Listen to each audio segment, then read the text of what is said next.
We think diversification is, as practiced generally, makes very little sense for anyone that knows what they're doing.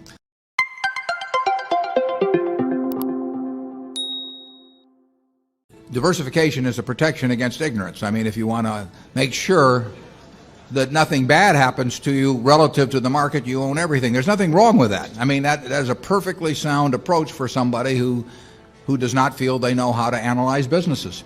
If you know how to analyze businesses and value businesses, it's crazy to own 50 stocks or 40 stocks or 30 stocks probably, because there aren't that many wonderful businesses that are understandable to a single human being in all likelihood, and to have some super wonderful business and then put money in number 30 or 35 on your list of attractiveness and forego putting more money into number 1 just strikes Charlie and me as madness. And it's conventional practice, and if all you have to achieve is average, it may preserve your job, but it's a confession in our view that you don't really understand the businesses that you own. On a personal portfolio basis, I own 1 stock, but it's a business I know, and it leaves me very comfortable. So do I need to own 28 stocks in order to have proper diversification? It'd be nonsense. And within Berkshire, I could pick out 3 of our businesses, and I would be very happy if they were the only businesses we owned and I had all my money in Berkshire. Now, I love the fact that we can find more than that and that we keep adding to it. But 3 wonderful businesses, more than you need in this life to do very well. And the average person isn't going to run into that. I mean, if you look at how the fortunes were built in this country, they weren't built out of a portfolio of 50 companies. They were built by someone who identified with a wonderful business. Coca-Cola is a great example. A lot of fortunes have been built on that. And there aren't 50 Coca-Colas. There aren't 20. If there were, it'd be fine. We could all go out and diversify like crazy among that group and get results that would be equal to owning the really wonderful one. But you're not going to find it.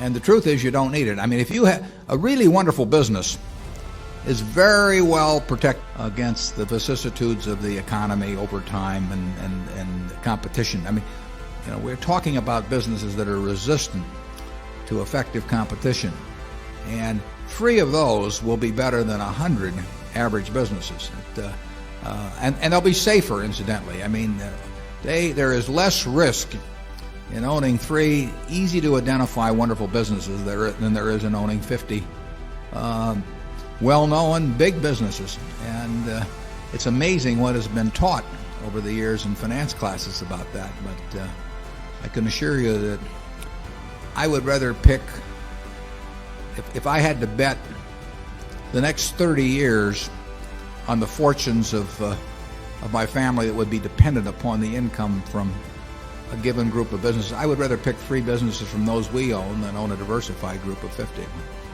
Charlie? Yeah, what he's saying is that much of what is taught in modern corporate finance courses is twaddle. You want to elaborate on that, Charlie?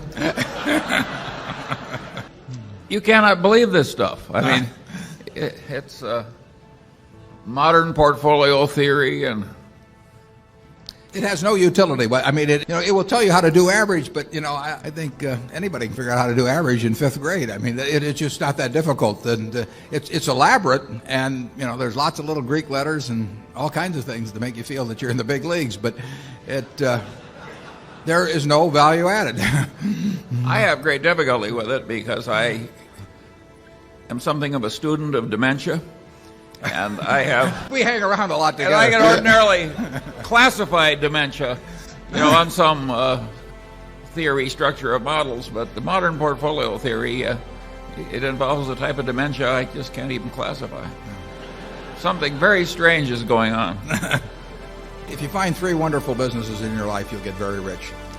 And if you understand them, bad things aren't going to happen to those 3. I mean, that's the characteristic of it. By the way, maybe that's the reason there's so much dementia. If you believe what Warren said, you could teach the whole course in about a week. Yeah, and the high priest wouldn't have any edge over the lay people, and that never sells well. Right.